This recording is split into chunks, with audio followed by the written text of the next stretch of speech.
या माकडाची न केळीची पडली गाठ आणि आम्ही धरली पाटणा देवीची वाट. तर जय श्रीराम पब्लिक. आज सकाळी उठून रेडी झालो आणि बसलो मग गाडीमध्ये. काढली गाडी आणि निघालो मग पाटणा देवी जाण्यासाठी. काही पण म्हणा, पण फॅमिली सोबत फिरायला जायचा आनंदच वेगळा असतो. आणि रस्त्यात आला पाऊस. आता इथून थोड्याच अंतरावर राहिलो होतो आणि आमचा उत्साह पण तेवढाच वाढला होता. आणि हे आहे पाटणा गाव. 40गावापासून 20 किलोमीटर अंतरावर असणारे निसर्गरम्य ठिकाण. आम्ही पण पोहोचलो होतो मग या निसर्गरम्य जागेवर. आणि इथलं हे वातावरण पाहून मनात एकच वाटत होतं, मौसम तो ऐसा लग रहा है दिल गार्डन गार्डन हो रहा है.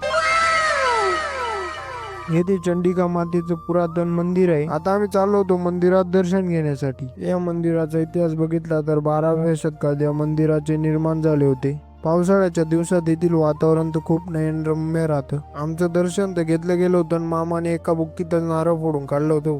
या माकडाला आम्ही केळी दिली होती, ते मस्त झाडावर बसून खात होतं. माझा तर इथे हा तिसरा चक्कर होता. तुम्ही कधी इथे आले का कमेंट मध्ये सांगा.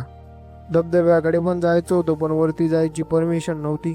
मग निघालो घराकडे जाण्यासाठी. रस्त्यात उपसरपंच चहावरती चहा घेतला. आजसाठी एवढंच. भेटू पुढच्या नवीन ब्लॉग मध्ये. लाईक आणि फॉलो करायला विसरू नका.